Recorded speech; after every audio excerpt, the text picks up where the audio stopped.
अस्सलामुअलैकुम नाजरीन, programme fact matters के साथ मैं हूं सुजैन जहान खान। मजहबी जमात के पुरतशद्दुद एहतजाज के बाद हुकूमत की जानिब से इस जमात पर पाबंदी आयद करने के कानूनी तकाजे पूरे किए जा रहे हैं। गुज़िश्ता रोज़ वफाकी काबीना से मंजूरी के बाद हुकूमत ने तहरीक लब्बैक पाकिस्तान पर पाबंदी आयद कर दी है। TLP के खिलाफ सख्ती से निमटने का फैसला हो चुका है। सूबाई वजीर इत्तलात अज़मा बुखारी कहती हैं कि जमात नहीं माइंड सेट है, इसके खिलाफ मुअस्सर जंग लड़ना होगी। पंजाब काबीना से TLP पर पाबंदी आयद करने का मामला वफाकी काबीना से मंजूरी के बाद अब हतमी मराहिल की तरफ बढ़ रहा है। दूसरी जानिब अदालती हुक्म के बावजूद गुज़श्ता रोज़ एक बार फिर वज़ीर आला KP सुहेल आफरीदी को बानी PTI से मुलाकात करने की इजाज़त नहीं दी गई, जिस पर गवर्नर पंजाब सरदार सलीम हैदर ने कहा है कि वज़ीर आला KP सुहेल आफरीदी को बानी PTI से मिलने देना चाहिए। इस तरह के मामलात में इनकार मुफ्त में हीरो बनाने वाली बात है। अदालत ने इजाज़त दे दी और अगर कोई कानूनी उसमें हुक्म नहीं है तो मेरे ख्याल में मुलाकात में कोई हर्ज नहीं।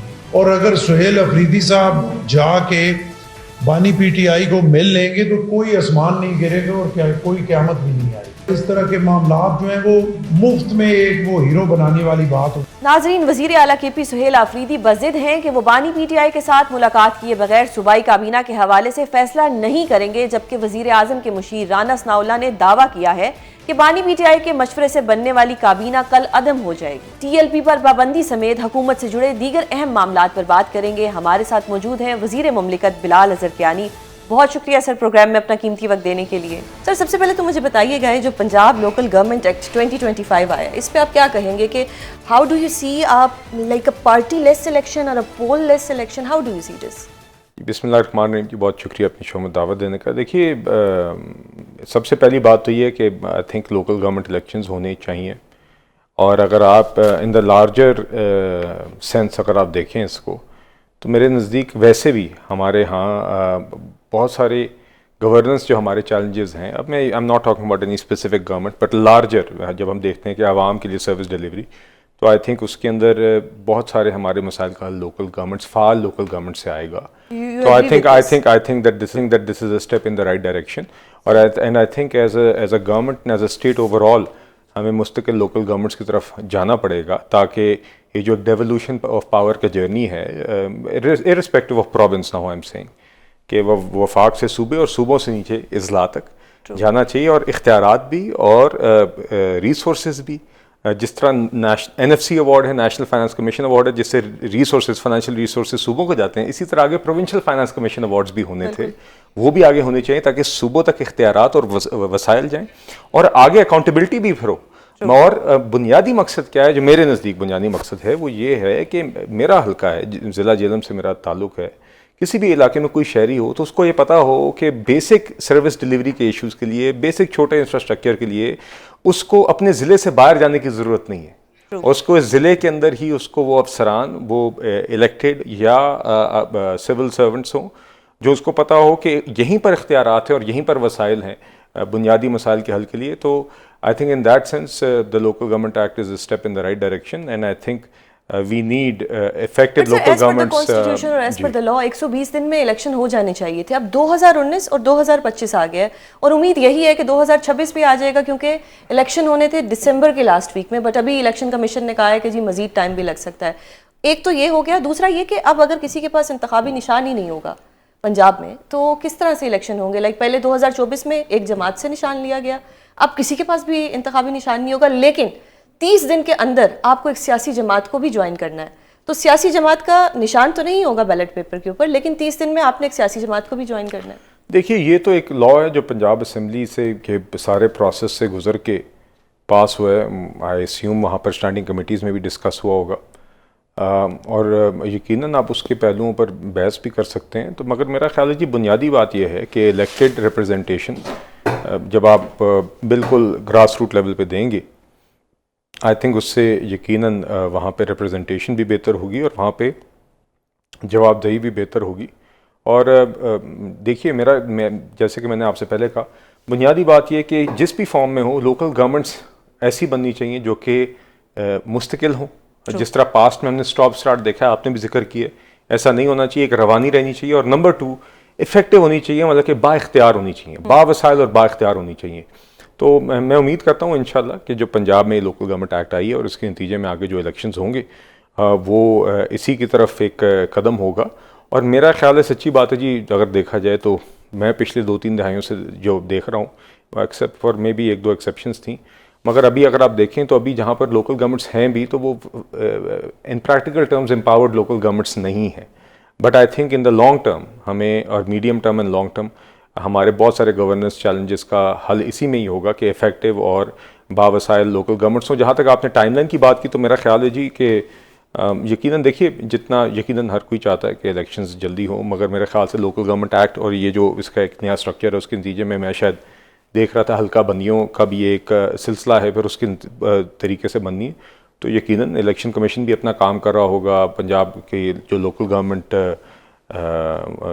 का जो डिपार्टमेंट है वो भी इसको देख रहा होगा। 2026 में इलेक्शन हो जाएंगे, यू से दिस, मैं देखिए एक्ट एक हो गया है, अगर मेरे ख्याल से पंजाब हुकूमत की तरफ से भी ये बात आई हुई है, इलेक्शन कमीशन में भी हुई हुई है, तो आई एम श्योर जब भी उसके मराहिल और तकाजे पूरे हो जाएंगे जो इलेक्शंस करवाने के लिए ज़रूरी हैं, उसमें हल्का बंदियाँ एक अमल है, फिर बकिया जो दीगर स्टेप्स किसी भी इलेक्शन में होते हैं वो पूरे होंगे, तो इंशाल्लाह हम पर उम्मीद है कि इलेक्शन जल्द से जल्द हो जाएंगे। अगर मैं टीएलपी की बात करूं कि टीएलपी पर पाबंदी लग गई है और उसको कल अदम भी अगर कह दिया जाए, तो ये पाबंदी 2021 में भी लगी थी, लेकिन डू यू सी कि अगर पाबंदी लगती है और जो लोग इंतशार फैलाते हैं मुल्क में, अगर उनको सजाएं नहीं मिलती तो फिर पाबंदी लगाने का क्या फ़ायदा? नहीं देखिए, मैं हरगिज़ भी पाबंदी लगाना किसी भी ये म्यूचुअली एक्सक्लूसिव चीज़ें तो नहीं है कि आपने पाबंदी लगाई है तो किसी के जराइम की उसको सज़ा नहीं होगी। तो I think both things can happen in parallel, और वो होनी चाहिए।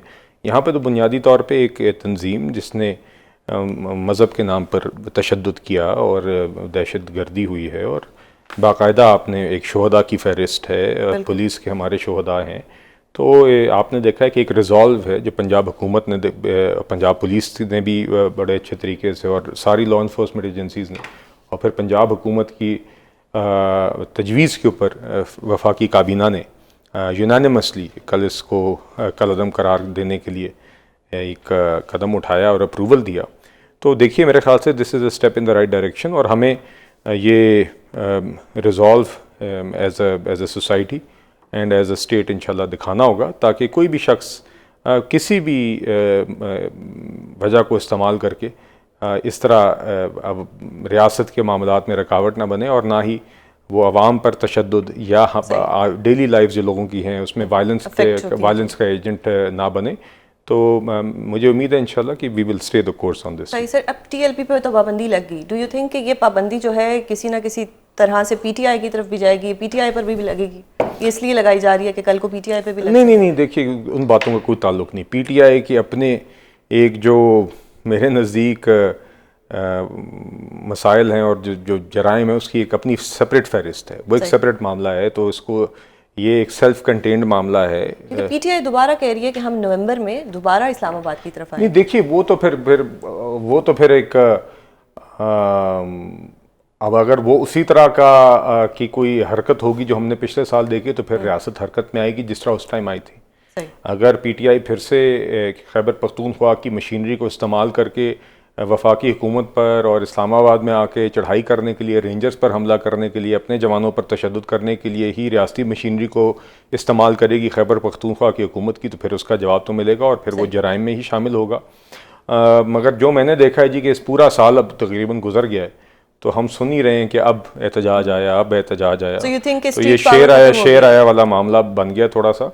बट बहरहाल मैं तो ये उम्मीद करता हूँ कि आप ये इस बात पर गौर करें कि आपके पास एक करोड़ों लोगों का एक सूबे की जिम्मेदारी है और आप उसके तकाजे पूरे करें। आज भी सीएम केपी अगर तब्दील किया है पीटीआई ने, तो इस बुनियाद पर नहीं किया कि अली मीन गंडापुर साहब वहाँ पे सर्विस डिलीवरी में उनकी परफॉर्मेंस अच्छी नहीं थी, या हेल्थ और एजुकेशन में वो अच्छा काम नहीं कर रहे थे, या दहशतगर्दी की जंग में वो अपना वो किरदार अदा नहीं कर रहे थे जो करना चाहिए था, बल्कि बरक्स रियासत के साथ टकराव कर रहे थे। तो उनको इस बात पे उतारा गया कि जो उनके लीडर की तवक्को थी उनसे कि रियासत के साथ वो टकरेंगे, उसकी शिद्दत में कमी हो गई है, और इसलिए एक नया शख्स लाए हैं जो फिर से वही काम गर्मी से करे जो पिछले साल हम पीटीआई से देखते आए हैं। तो मैं उम्मीद करता हूँ इस सोच पर ये लोग गौर करेंगे और जो जिम्मेदारी इनको सौंपी गई है, जो इनके पास है एक सूबे की, उसकी आवाम पर ये तर्स खाएं और उधर के तकाजे और उधर की जो जिम्मेदारी हैं और उसकी तरफ ये जाएं। बाकी अगर कोई भी गैर कानूनी काम होगा, अगर वो करेंगे तो रियासत जिस तरह पहले हरकत में आई है तब भी आएगी। अटक से आगे नहीं उनको आने दिया जाएगा। नहीं, देखिए मैंने जैसे कहा जी, कोई भी गैर कानूनी चीज़, या अगर आप सियासत को के लिबादे में कोई भी वायलेंस करेगा फिर से, और पीटीआई ने की है और बार बार की है। 9 में उसकी एक मिसाल है, 9 में से पहले भी डी चौक में कब्रें खोदी गई, पीटीवी बिल्डिंग पर हमला हुआ, उसके बाद की हरकतें तो अपनी जगह। तो एक रिवायत है पीटीआई की इस वायलेंस की, अगर उन्होंने इसी रवायत को बरकरार रखा तो फिर यकीनन रियासत हरकत में आएगी। देखिए ऐसा नहीं हो सकता कि हम अपने दोनों बॉर्डर्स पर भी चैलेंजेस फेस कर रहे हों, हमारी लॉ इन्फोर्समेंट एजेंसीज, हमारे जवान शहादतें यहाँ पर कर रहे हों, खैबर पख्तूनख्वा में, बलूचिस्तान में दहशत गर्दी के ख़िलाफ़ जंग में, और at the same time internally हमें इनको भी इनकी इस तरह की चीज़ों को भी बर्दाश्त करना पड़े, जहाँ पर बजाय इसके कि वो अपना हिस्सा डालें दहशत गर्दी के ख़िलाफ़ जंग में और रियासत के साथ खड़े हों और एक पैगाम दें जंग में, बजाय उसके कि आप आके अपने ही जवानों पर आके फिर उनको तो इस स्ट्रेस में डालें और ये हमला करें।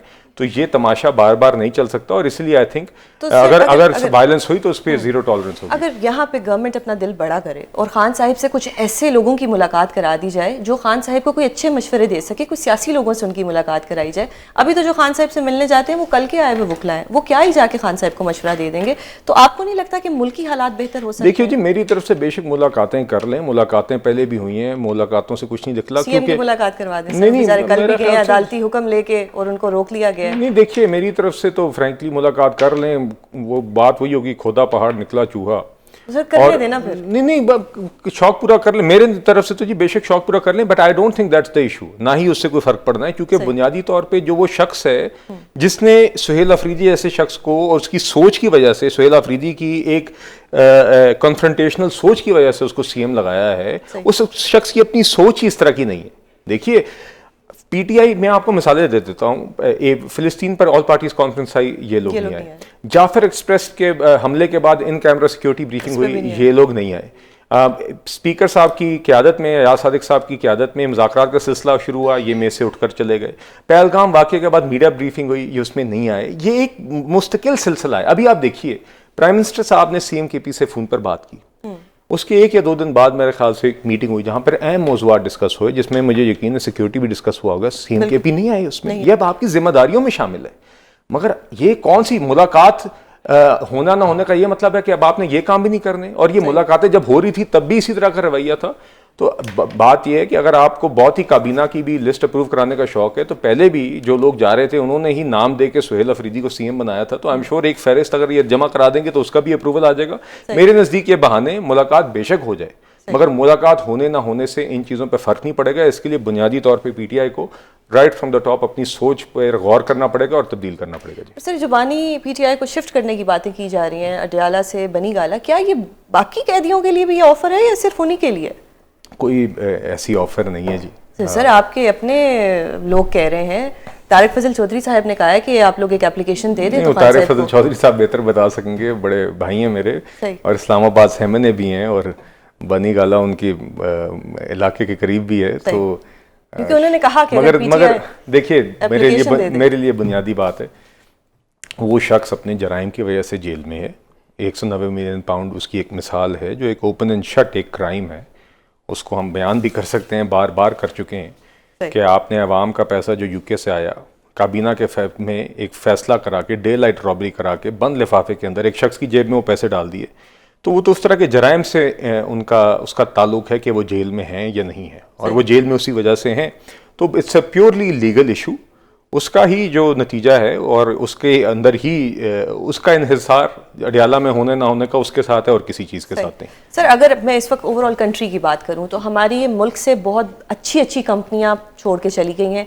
हम किस तरफ जा रहे हैं कि हमारे मुल्क में एक तरफ महंगाई बहुत ज़्यादा हो रही है, कुछ सब्जियां इतनी महंगी हो गई हैं कि वो एक जो मिडिल क्लास बंदा है वो तो ले ही नहीं सकता। लोअर मिडिल क्लास की तो बात ही छोड़ें, गरीब तो उस कैटेगरी में ही नहीं आता। किस तरफ जा रहा है हमारा मुल्क, जबकि हम देखते हैं कि जी बहुत अच्छा चल रहा है। कहाँ चल रहा है? देखिए अब मईशत के ऊपर तो खैर अब मैं आपके साथ एक तफसीली एक अलग शो कर सकता हूँ, मगर बात बुनियादी ये है कि महंगाई तो जब हम हुकूमत में आए तो हमने काबू की। मतलब कि आपको याद होगा महंगाई की शरह जब हम हुकूमत में आए तो पिछले माली साल में 2024 में, जिसका मतलब है कि जुलाई 2023 से जुलाई 2024 तक की जो महंगाई की शरह थी वो तकरीबन कुछ 23% थी। हमने पिछले साल में उसको काबू करके तकरीबन 4.5% तक लेकर आए। अभी वक्ती तौर पर कुछ अशिया की कीमत ऊंच नीच होती है, डिमांड सप्लाई का मामला है, सैलाब भी आए, मगर ओवरऑल प्राइसेस स्टेबल रही हैं। क्या हर चीज़, क्या क़ुव्वत ख़रीद में बेहतरी की गुंजाइश नहीं है? बिल्कुल है। हम हरगिज़ ये नहीं कह रहे मसाइल ख़त्म हो गए, मगर मईशत को हमने संभाला, पिछले साल डेढ़ में दिया है, और अब हमने यहाँ से आगे उस सतह पर जाना है जहाँ पे मईशत में ग्रोथ आए, रोज़गार बढ़े, लोगों की क़ुव्वत ख़रीद बढ़े।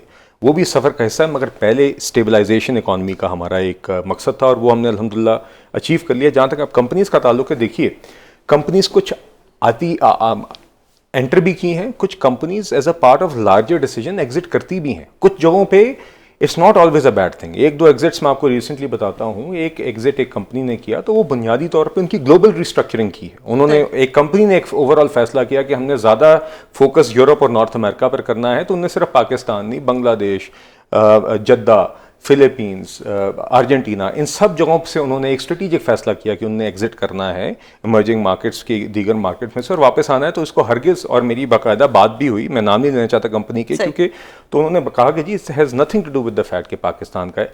इसी तरह कुछ और कंपनीज का एग्जिट, जिसको एग्जिट कहा जाता है, वहाँ पे एक डोमेस्टिक कंपनी होती है जो उस ऑपरेशंस को टेक ओवर कर रही होती है या उसको खरीद रही होती है। तो देखिए हमारे डोमेस्टिक कारोबारी भी आखिरकार यहीं पर रोजगार बनाते हैं, इन्वेस्टमेंट करते हैं। अगर वो किसी फॉरेन बिजनेस को उसके ऑपरेशंस खरीदते हैं या अच्छे दाम पर खरीदते हैं और उसको चलाते हैं और वो मजीद उसको ग्रो करते हैं, तो this is not always bad news. तो मेरे ख्याल से हमें हर चीज़ को इस पैराए में नहीं देखना चाहिए। दीगर इंटरनेशनल कंपनीज ने, BYD है, वाफ़ी है, दीगर अभी मशरक बैंक ने डिजिटल बैंक लॉन्च किया, ये सब कंपनीज आई भी हैं। तो मेरा ख्याल है जी कि बिल्कुल हमें इसको इस तरीके से पेंट नहीं करना चाहिए जिस तरह ये होता है। Challenges do remain in the economy, हमारी मतलब कि इसका हमें अंदाज़ा है और शिद्दत का भी अंदाज़ा है और अर्जेंसी का भी अंदाज़ा है। हमें अपनी एक्सपोर्ट्स बढ़ानी है, मगर इंशाल्लाह इन चैलेंजेस को भी निपटेंगे। बट उस हवाले से खैर बहरहाल मैं दोबारा आपसे पॉलिटिकल क्वेश्चन करती हूँ कि एक तहरीक तहफ़्फ़ुज़ आयन पाकिस्तान, वो भी जलसों की बात कर रहे हैं, आने वाले महीने में वो भी जलसे करेंगे।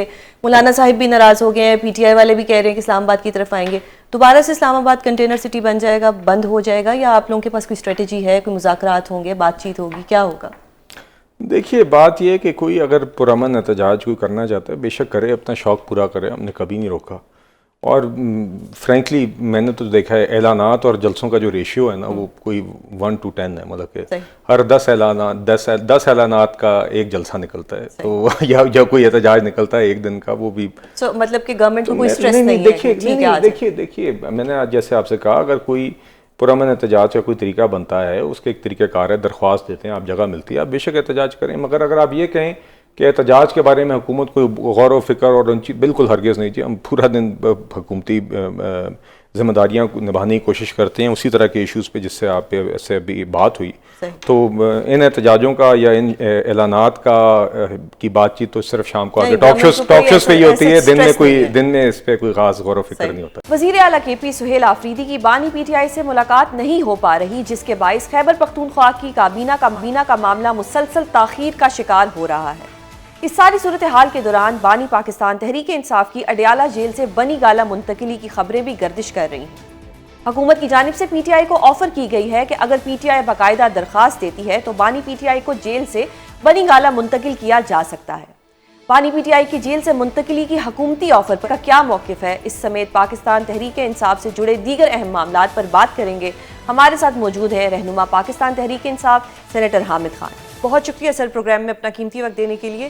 सर PTI पे भी बात करूंगी, लेकिन पहले मैं आपसे अदालत पे लीगल क्वेश्चंस करना चाहूंगी कि आपको लगता है कि 26वीं आईनी तरमीम से अदलिया की आज़ादी ख़त्म हो गई है? जी बिल्कुल बर्बाद हो गई है।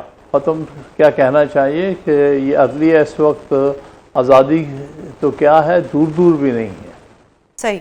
तो सर आपको लगता है कि क्या ये जजेस अपने खिलाफ फैसला देंगे? आप लोग तो आर्ग्यूमेंट्स कर रहे हैं आईनी बेंच को लेके, डू यू थिंक कि ये लोग अपने ही खिलाफ कोई फैसला देंगे? क्योंकि बहुत से लोग 26वीं आईनी तरमीम के बाद ही सुप्रीम कोर्ट में आए हैं।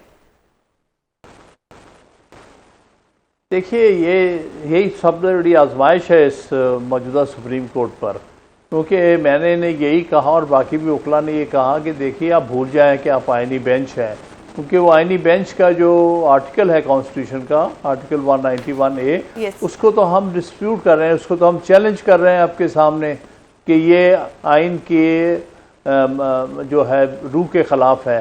तो लिहाजा हम आपको जो भी बहस कर रहे हैं ये सुप्रीम कोर्ट के 8 रुकनी जजेस के सामने हम बहस कर रहे हैं, सही। किसी आईनी बेंच के सामने नहीं। और हम तो आपको ये कह रहे हैं कि ये जो 8 रुकनी बेंच है इसको आप 16 रुकनी बेंच बना दें, जो उन जजेस पर मुश्तमिल हो जो कि उस वक्त सुप्रीम कोर्ट के जज थे जब 26वीं तरमीम लाई गई पिछले साल अक्टूबर में। सही। तो ये हमारा बुनियादी जो नुक्ता है वो ये है। सही। तो सर ये कहना दुरुस्त होगा कि इस वक्त जो आईनी बेंच है वो एक तरह से गैर आईनी बेंच है? देखिए, हमारे मौक़िफ़ के मुताबिक तो ये जिस आईनी तरमीम के नतीजे में ये बेंच बना है वो प्रोविज़न जो है, वो जो उसमें आर्टिकल है 191A, हम समझते हैं कि ये आइन की रूह के ख़िलाफ़ है और ये बुनियादी ढांचे के ख़िलाफ़ है आइन के। इससे ना तो सेपरेशन ऑफ पावर्स रहती है और ना ही इंडिपेंडेंस ऑफ जुडिशरी रहती है। तो सर आपको, मतलब ये मैं आपकी राय जानना चाह रही हूँ because you are a senior lawyer, कि आपको लगता है कि ये जो फैसले आएंगे आपके हक में आएंगे, क्योंकि 27वीं आईनी तरमीम की बातें भी हो रही हैं? जी, जो रिकॉर्ड पिछले 1 साल से जा रहा है इस वक्त के सुप्रीम कोर्ट के जजेस का, और ख़ास तौर पे उन जजेस का जिनको आईनी बेंच का हिस्सा बना दिया गया है और सीनियर जजेस को इग्नोर किया गया है, उसके हवाले से तो जो भी फैसला आ रहा है वो हमारे ख़िलाफ़ आ रहा है और इस मौजूदा सेटअप के और इस्टेब्लिशमेंट के हक़ में आ रहा है। अगर हम ये रिकॉर्ड देखते हैं तो हमें कोई इतनी इनसे उम्मीद नहीं है कि ये लोग, ये जो पर्टिकुलरली ये जजेस जिनका कॉन्स्टिट्यूशनल बेंचेस बनाए गए हैं, इनसे कोई अच्छी उम्मीद नहीं रखते हम। सही। तो सर अगर आपको अच्छे की उम्मीद नहीं तो फिर इनके सामने बहस करने का क्या फ़ायदा? अगर अदलिया की आज़ादी इतनी ज़्यादा सल्ब हो चुकी है कि ऐसा लगता है कि कोई भी जो फैसले हैं वो आइन और कानून के मुताबिक नहीं आएंगे, तो फिर इनके सामने बहस करके टाइम क्यों वेस्ट किया जा रहा है सर? देखिए, बात यह है कि ये जो भी केसेस हैं ये तारीख़ी अहमियत के केसेस हैं। हम समझते हैं कि हमारे पास और तो कोई जगह नहीं है जहां हम ये चैलेंज कर सकें, और इसीलिए हम चाहते हैं हर दफ़ा कि लाइव इसकी स्ट्रीमिंग हो। बहरहाल इस हद तक तो ये मान जाते रहे हैं, चाहे वो स्पेशल सीज का केस था, चाहे ये मौजूदा केस है 26वीं तरमीम का। हम कम अज़ कम आवाम तक तो अपना व्यू पॉइंट पहुँचाएँ ना, क्योंकि अल्टीमेट सॉवरेन जो है मुल्क के अंदर वो अवाम है। इन जजेस का जिन्होंने 26वीं तरमीम को कबूल कर लिया है उनसे हम क्या उम्मीदें रख सकते हैं? लेकिन फिर भी हम समझते हैं कभी ना कभी किसी का ज़मीर जाग उठे, शायद वो अपने ज़ाती मफादात से अबव होके फैसले करने लग जाएं। हो सकता है, ये हमारी तारीख में ऐसा हुआ है कि जजेस में बाज़ औक़ात तब्दीली आई है सोच में और एनवायरनमेंट की वजह से, ख़ास तौर पे जब उन्होंने देखा कि मुल्क के अवाम किस तरह सोचते हैं। तो इसलिए एक कोशिश है जो हम कर रहे हैं, चाहे हमें ज़्यादा उम्मीद नहीं है। सही। अगर मैं ओवरऑल बात करूं, आपको लगता है कि जितनी भी वुकला से रिलेटेड मामलात हैं इनके फैसले वुकला को खुद लेने चाहिए या पार्टी पे इसका इन्फ्लुएंस होना चाहिए? क्योंकि आपकी पार्टी में हमने देखा है कि फैसले जो आप, जिस तरह के आप हैं, आप अपना फैसला खुद कर सकते हैं, आपको बेहतर पता है कि खान साहब के केसेस को कैसे देखना है, क्या डिसीजंस होने चाहिए। जबकि ऑन द अदर हैंड हम देखते हैं कि जो कल के लॉयर्स हैं, जो नए नए लॉयर्स बने हैं, वो आके टीवी पे भी बैठे हुए होते हैं, वो आके आपकी पार्टी का बयानिया भी बता रहे होते हैं। और अगर मैं बात करूं कि खान साहब के नाम पर ILF अपने मनपसंद लोगों को इस वक्त सपोर्ट कर रहा है, तो इस पे आप क्या कहेंगे? देखिए, जहां तक पार्टी की लॉयर्स विंग है ना, वो आमतौर पे उनके में तरह तरह के इख्तलाफात होते हैं, क्योंकि बहुत सारे लोग जब पार्टी में वुकला में से दाखिल होते हैं वो अपने ज़ाती मफादात के एंगल से भी सोचते हैं। लेकिन मैं ये नहीं कहूँगा, इतनी सच नुमाइंदगी तो नहीं होती। लेकिन जहाँ तक इस वक्त सूरत हाल है कि इस वक्त हमारी जो लीडरशिप है वो ज़्यादातर बेचारे पाबंद सलासल हैं। खान साहब खुद भी, उनके करीबी जितने साथी हैं जो लाहौर में जिनके ख़िलाफ़ झूठे मुकदमात चल रहे हैं, वो भी सारे कन्फाइंड हैं। तो इन हालात में सही मायने में पार्टी ऑर्गेनाइजेशन इस वक्त नहीं हो रही, और इसलिए हर किस्म के लोग क्लेम करते हैं कि हम पार्टी के नुमाइंदे हैं और हम पार्टी की तरफ से बात करें। सर, हुकूमत की जानिब से PTI को एक ऑफर कराई गई है कि अगर खान साहिब की जमात का कोई भी बंदा ये एप्लीकेशन दे दे कि खान साहिब को बनी गाला शिफ्ट कर दिया जाए तो उन्हें शिफ्ट कर दिया जाएगा। क्या कहेंगे आप इस पे? क्या आप लोग इस ऑफर को कंसिडर कर रहे हैं या नहीं?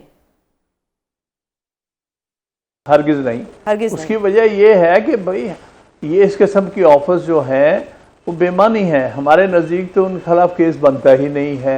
ये सारे जाली मुकदमात बनाए गए हैं, इसके पीछे मेरा फ़ायदे है, बदनीयती है। लिहाजा उनकी कन्फाइनमेंट को हम एक्सेप्ट ही नहीं कर रहे हैं, ना ही हमने जो उनको सज़ाएँ सुनाई गई हैं उसको एक्सेप्ट किया। तो इसलिए हम कैसे कहें कि जी इस जेल से दूसरी जेल में ले जाएं, जबकि हम समझते हैं कि इनको नाजायज़ तौर पर, गैर आइनी और गैर कानूनी तौर पर सजाएं दी गई हैं। सर, अदालती हुक्म के बावजूद कल सीएम को खान साहिब से मिलने नहीं दिया गया, क्या कहेंगे इस पे आप? देखिए, ये तो मुसलसल 1 साल से ज़्यादा हो चुका है। मेरी आखिरी मुलाकात खान साहब से सितंबर 2024 में हुई है। उसके बाद से 6 दफ़ा मैं जा चुका हूँ, कोर्ट ऑर्डर भी लेके जा चुका हूँ हाई कोर्ट का। उन्होंने मेरा नाम काट दिया हुआ है, इनको नहीं मिलने देना। इसी तरह पेशावर से काजी अनवर साहब का नाम काट दिया है कि इनको नहीं मिलने देना। वो पूरी तरह कोशिश कर रही हैं जेल अथॉरिटीज़ नेचुरली, जिनके हुक्म के तहत, कि फ़लाँ लोग जिनको अगर कोई मशवरा देंगे सही, इनको नहीं मिलने देना। और सर, ये सुहेल आफरीदी साहब बज़िद हैं कि जब तक वो खान साहब से नहीं मिलेंगे वो कैबिनेट नहीं बनाएंगे। How do you see this कि अगर वो इस वक्त अबूरी कैबिनेट बना दें, बाद में खान साहब से मुलाकात हो जाएगी, क्योंकि इस वक्त एक सूबे का मामला है, लेकिन वो बज़िद हैं कि पहले खान साहब से मुलाकात होगी? एक आदमी जो इलेक्ट हुआ है, आइनी तौर पर इलेक्ट हो गया है, एक सूबे का चीफ मिनिस्टर, उसको अपने पार्टी लीडर से मुलाकात की इजाज़त नहीं दी जा रही, जबकि बहुत सारे और लोग तो उनको मिल लेते हैं किसी न किसी एंगल से, और उसको बाहर रखा जा रहा है। तो वो एक तरह से साबित करने वाली बात है कि इस वक्त की जो सेटअप है, मैं इसको कोई हुकूमत जायज़ हुकूमत तो समझते नहीं, एक सेटअप सब रहा है जाली सा, जिसको पंजाब हुकूमत या वफाकी हुकूमत कहते हैं।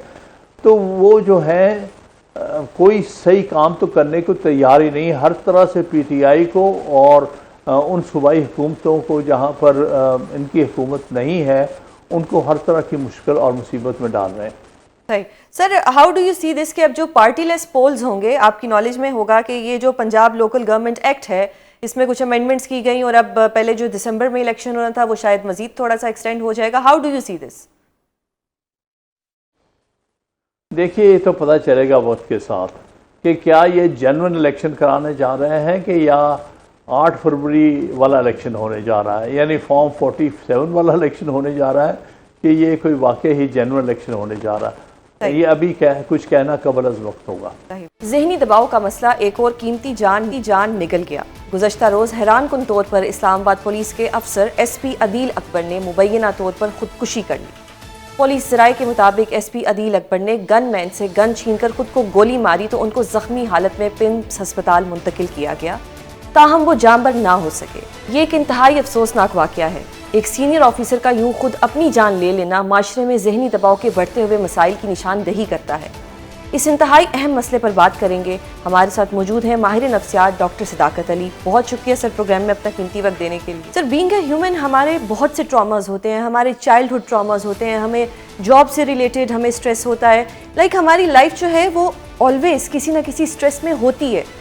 हाउ डू यू सी कि एक पढ़ा लिखा इंसान जो कि CSS क्वालिफाइड हो, जो कि एक अच्छी पोजीशन पे हो, ऐसा कुछ तो उसकी लाइफ में होता है कि अलेजिडली ये कहा जा रहा है कि उन्होंने अपनी जान ली, सुसाइड कर ली। How do you see this in our society, जहाँ पे थेरेपी लेना, किसी साइकेट्रिस्ट के पास जाना, अपने इश्यूज़ को डिस्कस करना एक टैबू समझा जाता है, और इन चीज़ों को आपके against in a court of law use किया जाता है। जब ये सब हमारी सोसाइटी में होगा, जब हम थेरेपीज़ नहीं ले सकेंगे, हम डिस्कस नहीं कर सकेंगे, हमारे सेशंस नहीं होंगे, तो फिर तो आम इंसान खुदकुशी की तरफ ही जाएगा। How do you see this sir? मामला है इस तरह नहीं है। खुदकुशी की बुनियादी वजह जो है वो एक मेंटल डिसऑर्डर है, जिसको डिप्रेशन कहते हैं। और डिप्रेशन की भी वो किस्म जिसका ताल्लुक अंदरूनी मामलात से होता है, हालात से नहीं होता। कोई एक डिप्रेशन होती है जिसको रिएक्टिव डिप्रेशन कहते हैं, जो कि हालात की वजह से होती है, लेकिन उसमें एंग्जाइटी और गम और ये चीज़ें तो मौजूद होती हैं, लेकिन खुदकुशी का एलिमेंट जो है उसमें ज़्यादा सामने नहीं आता। लेकिन एक एंडोजीनस डिप्रेशन है, यानी अंदर की डिप्रेशन है, और एक बाइपोलर के मर्ज के साथ मुंसलिक डिप्रेशन है, जिसमें बहुत ज़्यादा खतरा होता है कि इंसान खुदकुशी की तरफ चला जाएगा और इसमें बैरूनी हालात का कोई बहुत ज़्यादा दखल नहीं होता। वो आप कह सकते हैं कि लास्ट स्ट्रॉ के तौर पर या आखिरी झटका जो है कोई बैरूनी हो सकता है। लेकिन ज़्यादातर ये अंदरूनी बायोलॉजिकल मामला है, केमिकल का बैलेंस खराब हो जाता है और फिर उन केमिकल्स की वजह से खुद ब खुद या तो ख़्याल पैदा होता है कि अपने आप को कोई नुकसान पहुँचाएँ या फिर खुदकुशी तक बात पहुँचती है। दुनिया में खुदकुशी एक बहुत बड़ा मसला है। दुनिया में हर साल जो है कोई 1 मिलियन लोग जो हैं वो खुदकुशी करते हैं, जबकि सिर्फ़ हाफ़ अ मिलियन जो है दूसरे लोगों के हाथों मरते हैं। तो आप सोचिए कि इंसान को सबसे बड़ा खतरा जो है, जान का खतरा, वो दूसरों से नहीं, खुद से। अपने आप से है। सही सर, आपने जो अंदरूनी मामलात की बात की या जो इस तरह का डिप्रेशन होता है, वो क्या दवाइयों से उसका इलाज होता है, उसका थेरेपी से इलाज होता है, किस तरह से होता है, या वो लाइलाज होता है? लाइलाज तो कतई नहीं होता, उसका जो पहला इलाज है, वो दवाओं से होता है, यानी अद्वियात से। और जब सूरत-ए-हाल थोड़ी सँभलती है, तो उसके बाद फिर काउंसलिंग जो है, वो बहुत फ़ायदेमंद होती है, जिससे कि अद्वियात जो है, उनकी मिकदार कम होना शुरू होती है। और फिर अल्टीमेटली बात बनती है लाइफ़स्टाइल चेंज से, क्योंकि प्रॉब्लम एक लाइफ़स्टाइल चेंज में भी है।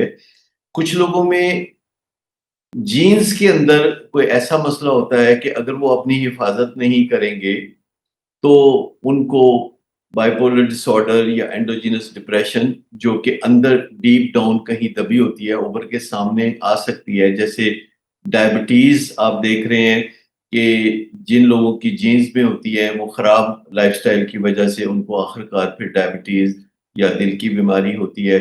तो ये जो बाइपोलर डिसऑर्डर है, ये दिमागी मर्ज़ है और इसका जीन्स से बड़ा गहरा ताल्लुक है, लेकिन जो लाइफ़स्टाइल है फिर इस बीमारी को उभार के सतह पे लाता है। और जितने भी लाइक-फाइक लोग होते हैं, ये ज़्यादातर बाइपोलर लोग होते हैं, जो मुआशरे की क्रीम समझा जाता है, जो हाई अचीवर्स होते हैं। और ये जो बाइपोलर लोग होते हैं, फिर इनमें से कुछ लोग जो अपना ख़्याल नहीं रखते, नींद का ख़्याल नहीं रखते, एक्सरसाइज़ नहीं करते, टेंशन्स में रहते हैं, ताल्लुकात ख़राब करते हैं, तो ये लोग हैं जो फिर बाइपोलर से बाइपोलर डिसऑर्डर में चले जाते हैं। सही। पता चल सकते हैं। जाता है अपने पेशेंट को देख के कि ये सुसाइडल हुआ हुआ है और ये सुसाइड कर सकता है? क्या ये डिटेक्ट किया जा सकता है इनिशियल स्टेज के ऊपर? ये तो बहुत ऐसे ही है जैसे किसी को बुखार हो और वो बुखार में फूक रहा हो तो एक डॉक्टर को पता चल जाता है कि इसको बुखार है। इसी तरह खुद जो खुदकुशी करता है, खुदकुशी करने से पहले अक्सर व बेशतर वो ऐसे इशारे देता है, ऐसी बातें करता है, लेकिन लोग एक खुद फ़रेबी में रहना चाहते हैं, डिनायल में रहना चाहते हैं, इसको हम तिब्बी इनकार कहते हैं, कि उनके सामने कोई बंदा अपनी ज़िंदगी के बेवक़्त होने का या अपनी ज़िंदगी को ख़त्म करने की बात कर रहा होता है या कह रहा होता है कि बस अब मसाइल ख़त्म होने वाले हैं, मैं लंबे सफ़र पे जा रहा हूँ। या वो अपनी चीज़ें बाँट रहा होता है कि ये आप रख लें, मुझे अब इन चीज़ों की ज़रूरत नहीं है। या वो कह रहा होता है कि मैं ज़िंदगी से तंग आ गया हूँ।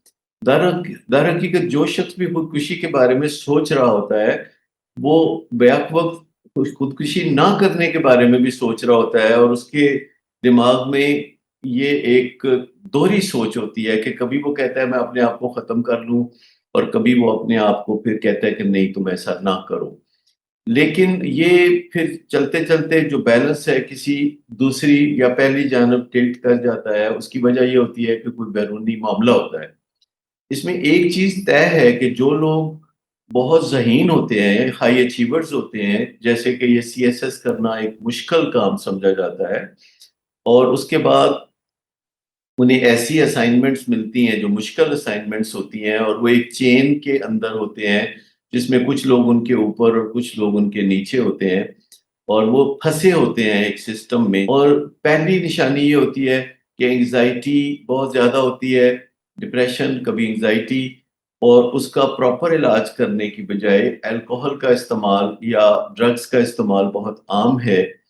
इनमें भी फिर जो लोग अल्कोहल का इस्तेमाल करते हैं, उनमें से कोई 20% ऐसे हैं जो अल्कोहलिक हो जाते हैं और जिनके अंदर खुदकुशी के रुझानात बहुत ज़्यादा बढ़ जाते हैं और वो खुदकुशी एक तरह से अल्कोहल पी-पी के भी कर रहे होते हैं और बाज़ औक़ात कोई मुश्किल हालात में फँस जाने के बाइस वो जो है अचानक अपनी ज़िंदगी को ख़त्म कर लेते हैं इम्पल्सिवली। कोई वेपन उनके काबू आ जाता है। पहले कई दफ़ा वो सोचते रहते हैं कि वो किस तरीके से खुदकुशी करें। लेकिन ऐसा नहीं होता कि वो कोई इंडिकेशन नहीं दे रहे होते। वो यानी साइंस बता रहे होते होते हैं। हैं। लेकिन लोग उस बात को जो है नज़रअंदाज कर रहे होते हैं। और ये सर अमूमन नज़रअंदाज ऐसे करना ही लोग जो जो है है हमारी सोसाइटी के लिए एक नासूर बनता जा रहा है कि हम इन चीज़ों को सीरियस नहीं लेते। शुक्रिया सर प्रोग्राम में अपना कीमती वक्त देने के लिए। नाज़रीन, प्रोग्राम का वक्त ख़त्म होता है। कल आपसे दोबारा मुलाकात होगी। अपना बहुत ख्याल रखिएगा। अल्लाह हाफ़िज़।